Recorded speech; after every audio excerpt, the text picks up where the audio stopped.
የተወደዳችሁ እግዚአብሔር ቤተሰቦች ዛሬ የምንመለከተው የቅዱስ ቂርቆስና የቅዱስ ኢየሉጣን አጠር ያለ ታሪክ ነው። ታሪኩ ሰፊ ነው።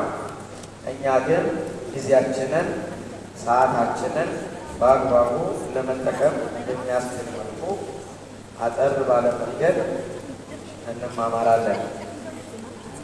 ይህ ታሪክ እንደምታውቁት ዝም ብሎ የሰማዕታት ታሪክ ብቻ ሳይሆን ይህ ታሪክ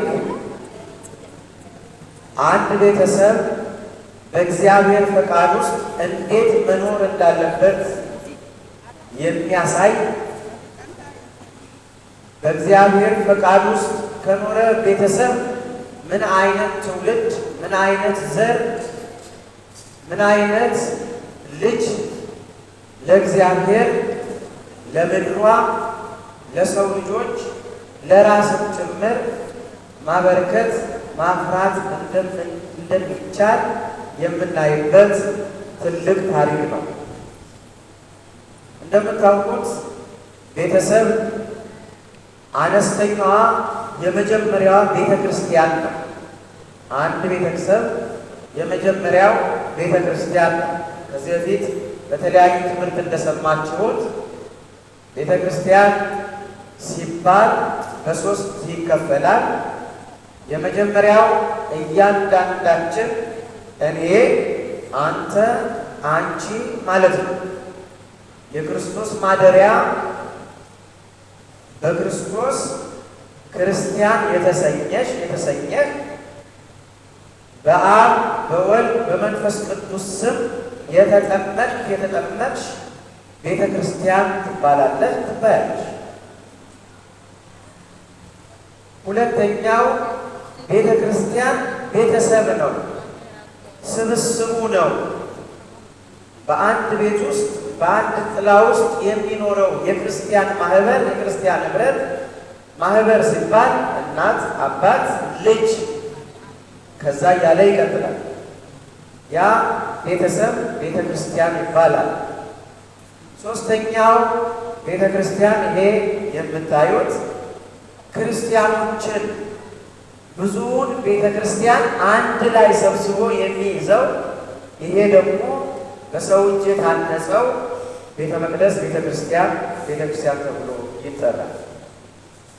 ስለዚህ የመጀመሪያው ትንሹ ዶሜስቲክ ቸርች ወይም ትንሿ ቤተ ክርስቲያን ቤተሰብ ነው።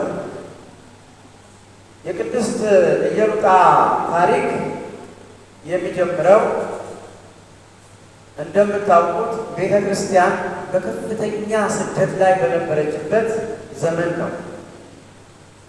በዚያ ጊዜ እሷ አስቀድማ ቤተ ክርስቲያንን ሰርታ ስለነበር፣ ቤቷን ገንብታ ስለነበር የመጣው መከራ ግራ አላጋባትም።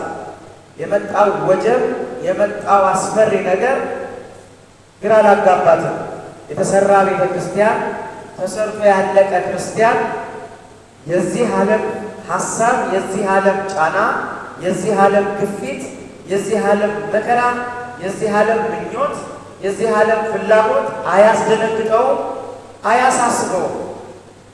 ሐሳቡ አይደለም፣ ተሰርቶ አልቋላ። ዓላማው በዚህ መሬት የመኖር ሳይሆን ዓላማው ለተፈጠረለት ሐሳብ በእግዚአብሔር መንግሥት እግዚአብሔርን እንደ ቅዱሳን መላእክት ቅዱስ ቅዱስ ቅዱስ እያለ መኖር ስለሆነ ይሄ የገባው ክርስቲያን በዚህ ዓለም በሚሆነው ነገር ግራ አይጋባም፣ አይጨነቅም። ምክንያቱም ወደዚያ የሚሄድበት መንገድ ሲመቻችለት እያመሰገነ ይሄዳል። እንደ ቂርቆስና ይሉታ እያመሰገነ እድለኛ ሆንኩኝ፣ አንተ በእኔ ልትከብር፣ እኔ ታደልኩኝ፣ እኔ ተመረጥኩኝ ብለው በዛ መልኩ ወደዛ ወደ ተዘጋጀላቸው ወደ እግዚአብሔር መንግሥት ይሄዳሉ። እዚህ ላይ የምንመለከተው እውነት ወላጅ የልጁ የመጀመሪያ መንፈሳዊ መምህር ስለሆነ ወላጅ በልጁ ላይ የሚሰራው ስራ ቤተ ክርስቲያን እንዳትናወጽ ያደርጋታል።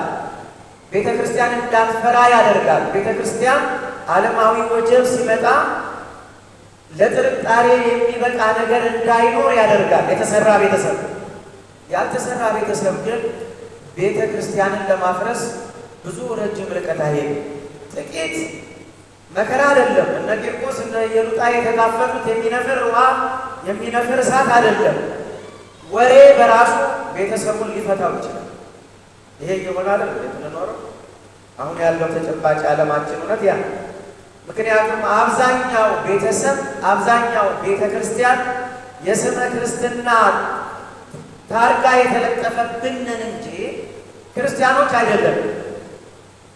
ክርስቲያኖች ስላልሆንን ለዛ ስላልበቃን ወይም ያ ስላልገባን ማንኛውም አሉባልታ ማንኛውም ወጀብ ወዲያውኑ ወዲህ አላግቶ ከነበርንበት መስመር ያስወጣናል። ማምሻም እድሜ ነው እንላለን ማለት ነው። ሀሳቡ ገብቷቸዋል። አንድ ሰው ማምሻ እድሜ ነው ካለ ችግር አለ።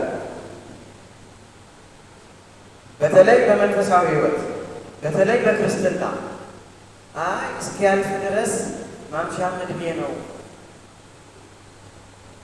ወይም ደግሞ ቀላጆቹ እንደሚሉት ጥይትና ችግርን አጥፍቶ ማሳለፍ ነው አይነት ክርስትና የለም። የኢየሉጣና የቂርቆስ ሕይወት የሚነግረን እሱ ነው። ኢየሉጣ ልጇ ላይ ሰርታለች። ልጇ ላይ ተሰርቷል። ልጇን ስለሰራች ቤቷ ስለተሰራ እሷ ጋር እንኳ የልጇ ጉዳይ ቢያሳስባት ተይ የኔ ጉዳይ ያንቺ ጉዳይ የኔ ጉዳይ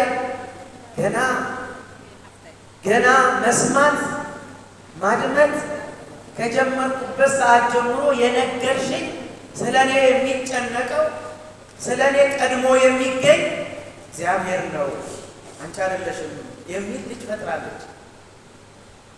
ወላጁን በዚህ ልክ የሚያጠነክር ልጅ ያለው ወላጅ እንዴት የታደለ ወላጅ መሰላችሁ!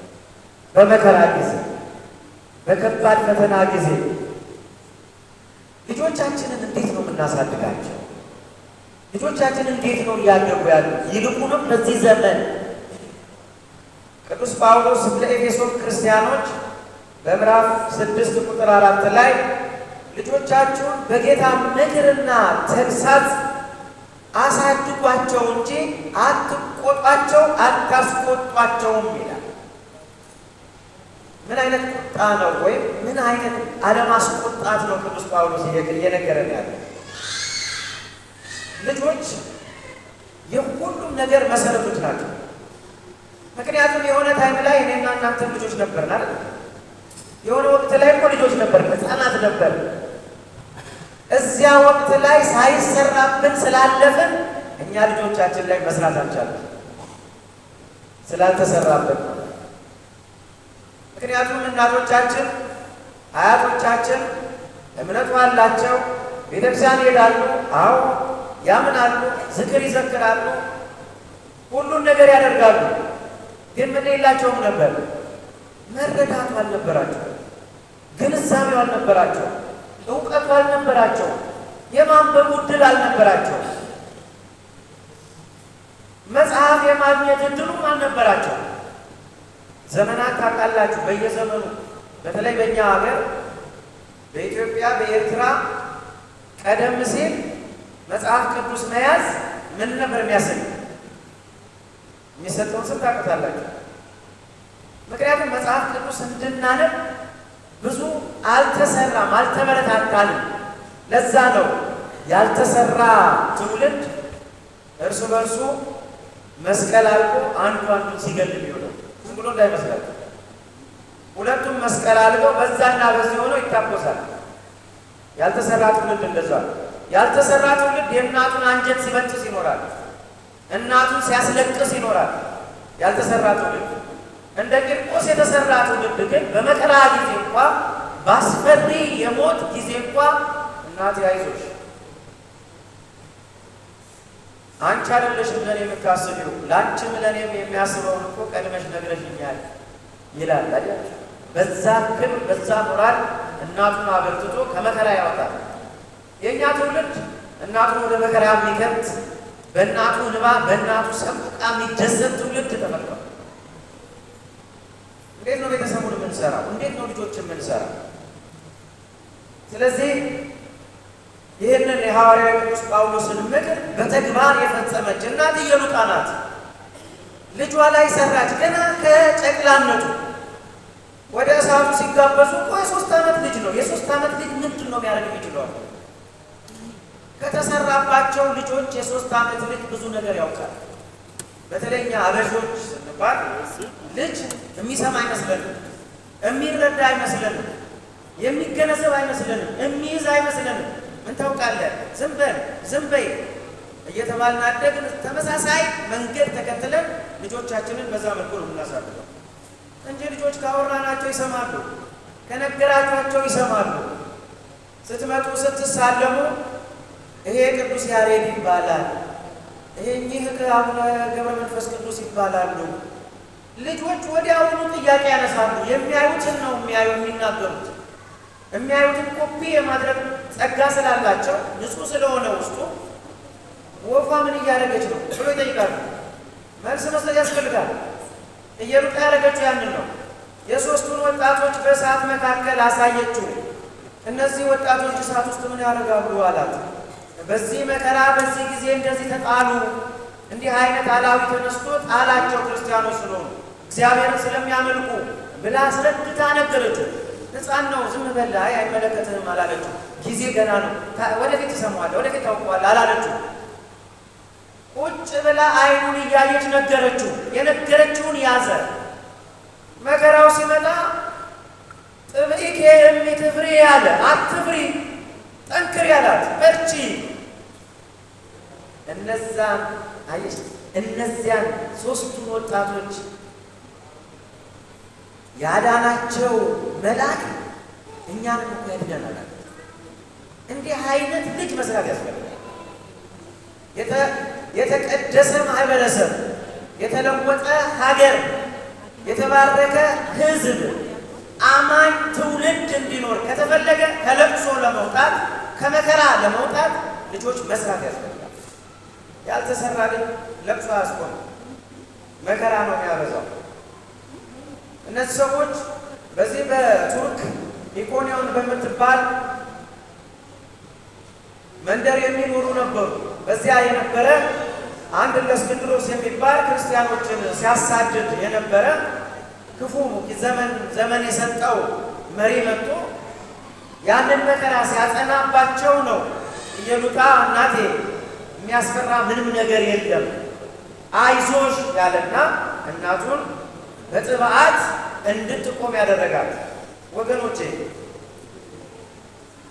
ሃይማኖትሰ ትገብር ለሕፃናት ከመ ይኩኑ ሰማዕተ፣ እምነት ሕፃናትን በሚገባ ከተሰሩበት ለሰማዕትነት ልጅነታቸው አስፈራቸው። አሁን ልጆች የሆነ ነገር ስትሏቸው ይፈራሉ አይደል?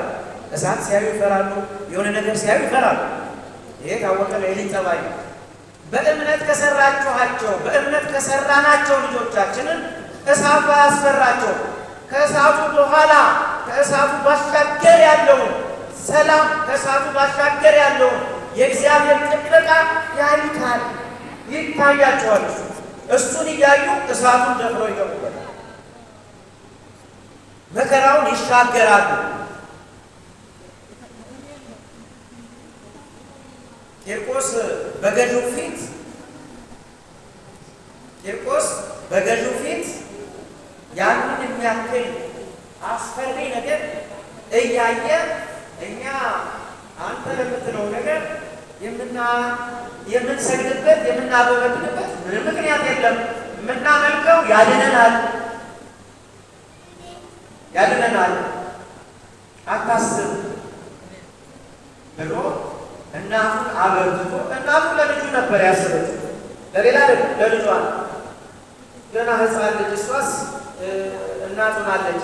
ይሄ ሕፃን ልጅ ምንም ገና ለምንም ሳይደርስ ሊሞትብኝ ነው፣ እሱን ላትረፍ ነው የእሷ ስሜት የነበረው። ግን እሷ መጀመሪያ የሰራችውን ስራ ረሳችሁ። በመከራው ጊዜ አያችሁ፣ እሷ ረሳችሁ፣ ልጁ ግን ይዞታል። ልጅ ላይ የተሰራ ነገር እንደዚህ። አሁን እንዴት ነው የምናሳድገው ልጆቻችንን? አሁን እንደምታውቁት ይሄ ዓለም ንጥቂያ ላይ ነው። ፈተናው በዝቷል። ቴክኖሎጂው ልጆቹን በሙሉ ጠልፎ እየወሰደ ነው። ብዙ ልጆች እኔ በምኖርበት አካባቢ ያልተሰሩ ልጆች ገና ጨቅላ ልጆች በ17 በ18 ዓመታቸው ራሳቸውን እያጠፉ ነው። ምን ይመስላችኋል? የእኛ የወላጆች ድካም ነው። እኛ ስላልተሰራን ልጆቹ ላይ መስራት አልቻሉም። ሌላው ይቅር፣ እዚህ በምንኖርበት ይሄ አውሮፓ ዓለም ልጆች ላይ መስራት ያውቅበታል። ያንን እንኳን ኮፒ ማድረግ በጎ ነገር ኮፒ አናደርግም። ዳንሱን፣ ጭፈራውን፣ ቂጥሎ መሄዱን ይሄ ነው። ራቁት መንጠላጠሉን እሱን ኮፒ ለማድረግ የሚያቅተን ይሄ የማይጠቅመውን ነገር ልጆቻችን የሚሰሩበትን ነገር እኔ በጣም ከሚያስቀናኝ ነገር በምኖርበት ሀገር ልጅ ሕፃን ነው ብለው ዝም ብለው አያናግሩም። ተገትረው እንደኛ ዝም በላ ተዝበይ አይኑ ይመጡና በርከክ ይላሉ። በርከክ ብለው አይን ኮንታክት ይፈጥራሉ። አይናቸውን ይናበባሉ፣ ይተያያሉ። እየተያዩ ሲያወሩ የልጆቹን አክሽን ታዩታላችሁ ሲለወጥ ወዲያው ነው ትክክለኛ መልስ የሚሰጡት። ጎበዝ፣ ክርስትና ካልተሰራ ዝም ብለን በመጫጫ በማዘን በእልህ ፌስቡክ ላይ በመጮህ ዩቲዩብ ላይ በመደንፋት ክርስትና የለም።